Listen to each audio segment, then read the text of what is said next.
Salve, salve everybody! Here is the video for the rules. It will look like I'm reading the document, but I sent you the document already, but I want to also make a quick video, make it a little easier for everybody to listen to the rules, and maybe I give a little bit more explanation on the texts, okay? So, the first thing is, the name of the event is Solta, Jogo, release the game, and this is to demonstrate what we will be encouraging all competitors on the day.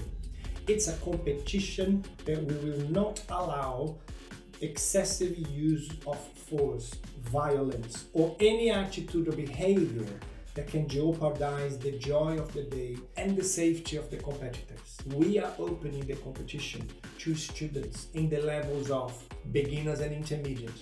We also opening to kids. So this is not a competition like we see around of higher levels, and people have more control of the movements, people have more awareness of space and everything else. So we won't authorize, this is not a competition for this. It's a competition to show a beautiful, clean game of Capoeira, and we're going to show you what does it mean in terms of rules, in terms of movements. So as I said, not excessive use of force, it won't be allowed, and some movements and attacks won't be allowed. So let's go through each rule. The rodas, the games during the competition, will be in the rhythm of São Bento Grande de Angola. It will be a cadenced rhythm. Mestre Ponceninho will be leading the bateria on the day with his students. So we are really well looked after for the musicality on the day. He's going to do the musicality on Saturday and Sunday. The kicks, the movements, can connect, however, cannot have excessive use of force. We have, as I said in the structure video, invited only mestres and mestras to be judges. So everybody is more than capable to see if the kick have the person, the competitor, used or not excessive use of force. We have invited mestres and mestras to be part of the competition, and they are more than capable to see if the competitor have used excessive use of force purposely, if there was an intention behind it, or if it was a little bit of an accident of lack of control, lack of awareness of space. So we won't allow it, we're going to be looking. So kicks can connect, but the competitors will need to be really careful with force. Of course, intermediate and beginners level, even because of their level, we are expecting that not to happen. Because of their level, they will need to be able to understand that it's a clean game of Capoeira. So let's go. Attacks, they are not allowed. Ponteira, galopante, godeme, joelhada, escala, and estourar, which is to lift the competitor and slam on the floor. And it does happen in Capoeira, we all know about it. They are not allowed in the game. Takedowns are allowed. Takedowns are allowed in the advanced and teachers category only. In the other categories, the competitors can demonstrate, can show a rasteira, but not do a rasteira. They can show a Cristo, but not do a Cristo, vingativo, etc. Okay? So, takedowns are allowed in the advanced category only, and the teachers, not the beginners and intermediates. In the others, they're not allowed, but people can show it, can mark it. Cabeçadas, only to the torso, chest, stomach, only. Cannot be, as we know in other areas, as we see happening in a roda. Each game, so you have 3 competitors in one side, 3 competitors in the other side. You're going to be buying the game with each other. But the game has to develop for at least 7 to 10 seconds before somebody else buys the game. Otherwise, there will be no games. There will be everybody jumping quickly and the game doesn't develop. The judges on the day will be trained, will be watching it, and if it does happen that one team keeps jumping quickly or jumps too quick, the referee will stop the roda, will give a warning to the team, and then restart. Just for quickly understanding, there will be 2 rodas, as you can see in the graphic as I sent. Each roda will have a clock. So if we have to stop the game, we stop the clock. Okay? And the bateria will be playing until both games have finished. The rodas will be 4 meters of diameter. During the game, the competition, of course, the teams must buy with somebody from the other team.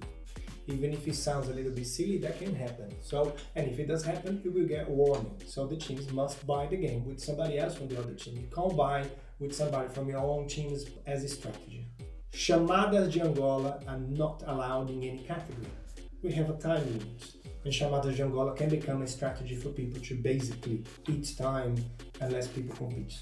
There are no orders to buy the game. So you have competitor 1, 2, and 3. It can be competitor 1 playing, and then competitor 2 jumping, and then competitor 1 jumps in again. That doesn't mean the competitor 3 doesn't want to play. It could be the strategy of that team. So there's no order for buying the game, okay? The game can only be stopped by the referee for whatever reason. If he's injured, it's to give a warning or anything. In case there is any injury, same thing, the referee will stop. We will have the paramedics on the day, St. John's ambulance. We'll look at the competitor. If the competitor can continue, if there's anything that the competitor can continue by the paramedics, by the competitor's will, then return to the roda, continue the clock, and the game continues until the end of the 3 minutes. If for any reason the paramedics or the competitor or the coach say that competitor can no longer compete, we're then going to give the coach the choice to say if they want the team to continue with 2 members only or not. That will be then on the coach. And everybody registering for the competition, we will make sure that we have a meeting with everybody competing and explain the rules more. Now, how are we going to be judging the competition? One judge will look only at the volume of game and expression. The other judge will only be observing technique and objectivity. And the other judge will be looking at teamwork and collective effort. It's a collective competition. We want to pass the message of unity.